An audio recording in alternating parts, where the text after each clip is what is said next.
Bismillahirrahmanirrahim. Kaum muslimin yang dirahmati Allah Subhanahu wa taala, Imam Ibnul Qayyim rahimahullahu taala mengatakan dalam menjelaskan tentang 10 perkara yang tidak bermanfaat.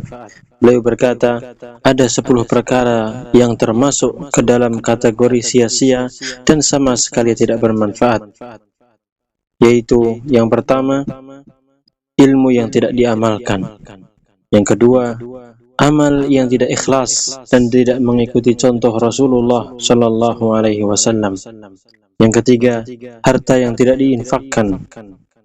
Orang yang mengumpulkannya tidak dapat menikmati harta tersebut untuk selama-lamanya di dunia dan tidak pula dapat dipersembahkan ke hadapan Allah di akhirat kelak. Yang keempat, hati yang kosong dan lalai dari kecintaan kepada Allah, kerinduan kepadanya, dan kenyamanan ketika berada di dekatnya. Yang kelima, badan yang tidak digunakan untuk taat kepada Allah dan beribadah kepadanya. Yang keenam, cinta yang tidak terikat dengan keridhaan Allah dan tidak terkait dengan pelaksanaan perintah-perintahnya. Yang ketujuh, waktu yang tidak digunakan untuk mengejar amal-amal yang terluput di masa lalu atau tidak digunakan untuk berbuat kebaikan dan amal saleh yang dapat meningkatkan diri kepada Allah Tabaraka wa Ta'ala. Yang kedelapan, pikiran yang menerawang untuk hal-hal yang sia-sia dan tidak bermanfaat. Yang kesembilan, membantu orang yang tidak dapat mendekatkan dirimu kepada Allah dan tidak pula bermanfaat bagimu untuk kepentingan duniamu.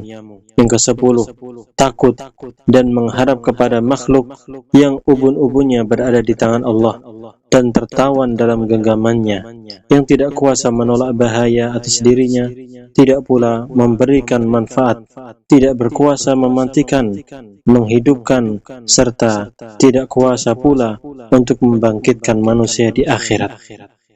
Bentuk penyanyian terbesar terdiri atas dua macam, dan keduanya adalah pangkal segala penyanyian yang dilakukan oleh manusia.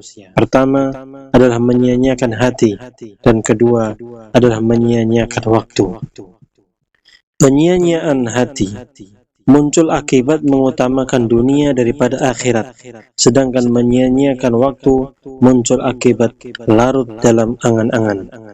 Seperti dimaklumi, semua penyebab kerusakan berpangkal pada menuruti hawa nafsu dan larut dalam angan-angan. Sebaliknya, kebaikan bermula dari mengikuti petunjuk dan mempersiapkan diri untuk bertemu Allah Azza wa Jalla. Hanya kepada Allah lah kita mohon pertolongan. Sungguh aneh jika seseorang mempunyai keinginan dan berharap kepada Allah agar Allah mengabulkan keinginannya itu, tanpa meminta kepadanya agar menghidupkan hatinya yang telah mati akibat kebodohan dan keberpalingannya, dan tanpa meminta kepadanya agar menyembuhkan hatinya dari segala penyakit syahwat dan syubhat.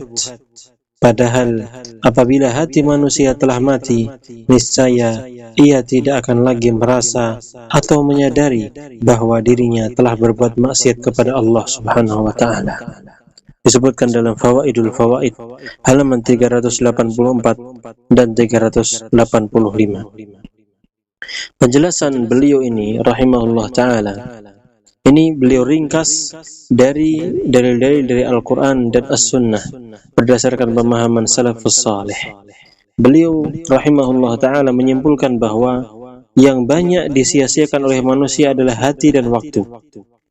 Hati bila sudah rusak, maka rusak pula seluruh tubuhnya. Berdasarkan hadis Nabi sallallahu alaihi wasallam, ala inna fil jasadi mudghatan idza salahat salahal jasadu kulluh wa idza fasadat fasadal jasadu kulluh ala wahiyal qalbu. Ingatlah, sesungguhnya di dalam tubuh manusia itu ada segumpal daging. Apabila ia baik, maka baik pula seluruh tubuhnya, dan apabila ia buruk, maka buruk pula seluruh tubuhnya. Ketahuilah, segumpal daging itu adalah hati. Hadis ini sahih, dikeluarkan oleh Al-Imam Al-Bukhari dan Imam Muslim dari An-Nu'man bin Bashir radhiyallahu anhu. Begitu pula tentang waktu. Apabila manusia menyia-nyiakan waktunya, maka dia akan rugi dunia dan akhiratnya. Karena waktu adalah modal dan juga kehidupan. Ketika seseorang menggunakan modal dan hidupnya untuk beribadah kepada Allah Tabaraka wa Ta'ala, melaksanakan ketaatan kepada Allah dan Rasulnya, dan menggunakannya untuk hal-hal yang manfaat dalam masalah dunia dan akhirat, maka ia akan beruntung dan akan sukses.